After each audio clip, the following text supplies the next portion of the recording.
Hello and welcome back. I'm Bonane and this is what I've been working on for the last couple of weeks. Starting on the 14th of November 2022, I worked on a destructible 2D world, which definitely worked first try and did not crash multiple times because of me forgetting one line. Oh, it works. And it now has nice colors so that you can see what actually happens. And the frames are also stable, very nice. On the 15th of November, I see a random video on YouTube about a game called Fleet. It looks quite cool, so I tried to recreate the game.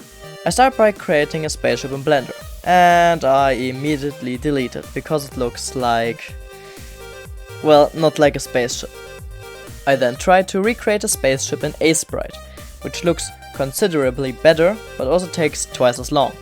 I also create a few turrets so that the ship can go pew pew in the future. After importing and creating a turret controller, I get discouraged by the ugly thruster exhaust particles and close the project. A week later, on the 22nd of November, I reopen Unity with new motivation to recreate an old Flash game I love to play called Bomber at War. After implementing a new and actually really good turret controller and a horrible plane controller, I close Unity again due to me having exams next week and the game not being a game. 8 days later, on the 30th of November, I reopen Unity again, due to me having watched a Blackthorn prod video, which had filled me with motivation to create a game in a similar art style, and exams were over. I first planned out the game on a very cool program called Evernote. I can only recommend that program, sadly not sponsored. The game would be a combination of the building from Satisfactory, the base defense from Factorio, and the satisfying gathering from Outpath, which is a new game similar to Forager. Okay, I hope that that's the correct microphone.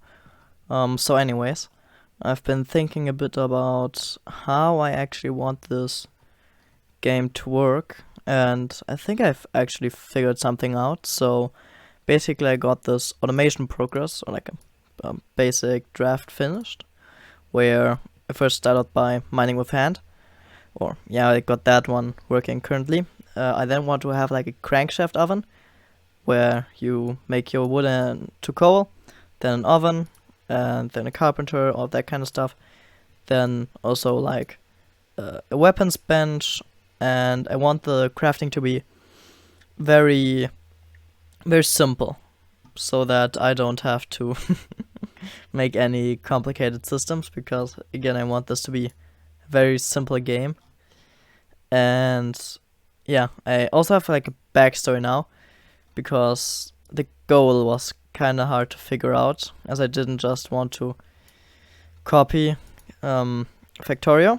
Hello there, this is editing me, and I have to say it's quite funny to look back into this video and hear me say that I didn't want to copy Factorio, while basically having the entire Factorio lore written there.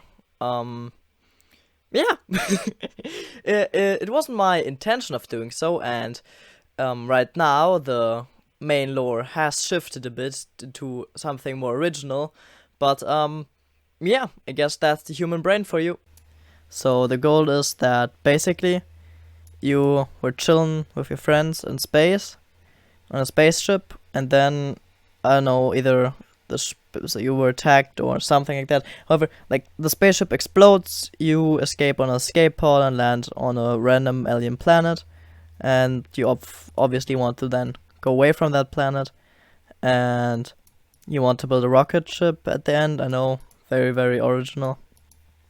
And yeah, you will slowly get more automated, and I also want to, similar to Factorio, add some enemy waves that basically attack you, that then also urge you to automate more, so you don't have to like bite enemies. I already say biters. Yeah, definitely not ripping off Factorio here. I can start right now. So yeah, I think I finally have a basic draft for the game finished. After that, I started to create the world, which kinda got a bit too big, with me not having even created the basic game systems. Okay, I think that, well, this is a bit too much. As you can see, made this huge map. And yeah, as I want this to be a kind of small game, I think the correct thing is to just delete it and try again. Yay! Continuing on the 4th of December, I created the movement system for the player, which I should probably still copy from a tutorial as it drove me a bit crazy, as well as creating a small demo level to test out my game in. I then worked on a few in-game models in Blender, which I then imported and gave the functionality to drop their respected resources.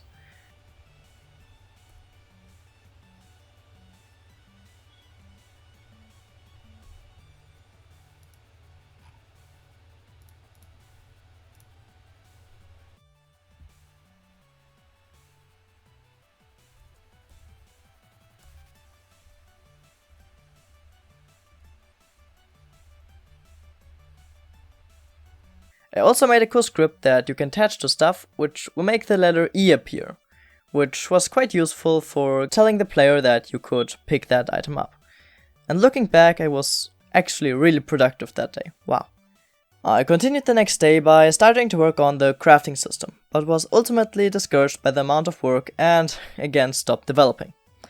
11 days later, on the 16th of December, I reopened the project to add turrets into the game, which makes sense considering I wanted it to be similar to Factorio, but it's still quite questionable when considering there were no enemies in the game and the player's movement system could still infinitely jump. However, I was very happy with the end result and with my self-made turret model, so I guess it's fine. On the 18th of December, I then continued working on my still untitled project. Okay, so first of all, welcome back. This is a quick status update. I am a bit unsure of what was the last thing that I showed off, but yeah, there have been a lot of changes. So first of all, let me just go through all of them so that I'm not missing anything. First of all, we have this, I can press E and then some resources spawn, and yeah, when I click E on them, they despawn and we get these very cool messengers. We also have a tree back here. We can do the same thing. Wow, very nice, very nice. Boom, boom, and boom. And then, of course, we have some very cool stuff, because I recently have been learning a bit of Blender, and this is a crafting table. Obviously, like the first one, Mark 1. And I have already also thought about a bit of lore for this game, which is, yeah, what this is.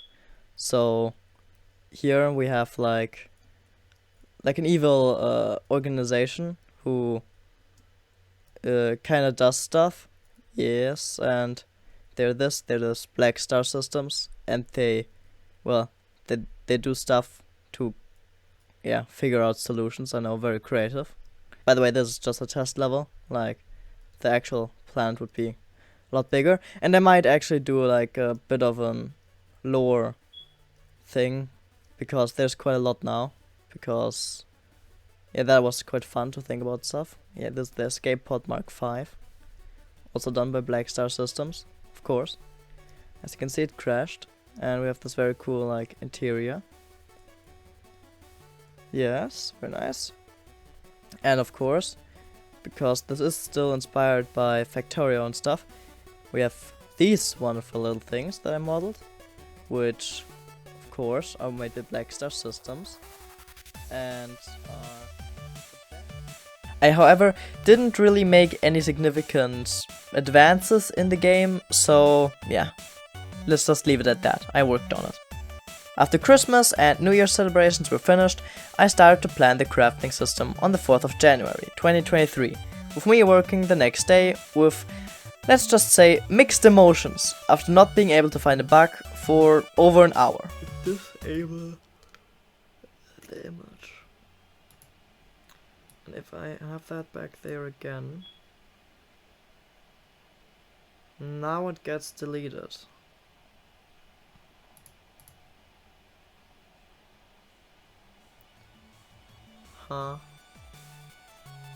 Okay, so then, 2 days later on the 7th of January, I then changed the resource gathering to a more Outpath inspired look, which I think makes resource gathering already much more fun and just looks better.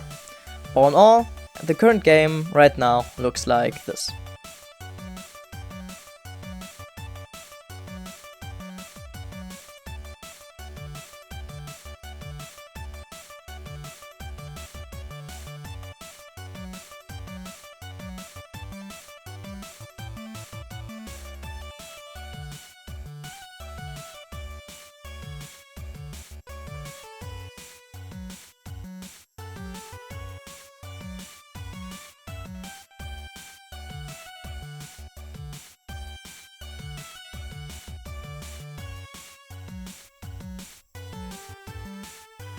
As you can see, I hopped on and off many different projects during the past weeks, and even started working in Blender for quite a bit of time to get better at modeling for my games, and I even created some cool renders which I should hopefully show right now on screen. Now then, if you like this format, I would appreciate it if you would like the video, and if you feel like it, even subscribe to my channel. And with that, I say till the next video, which is hopefully not in a month, and bye bye.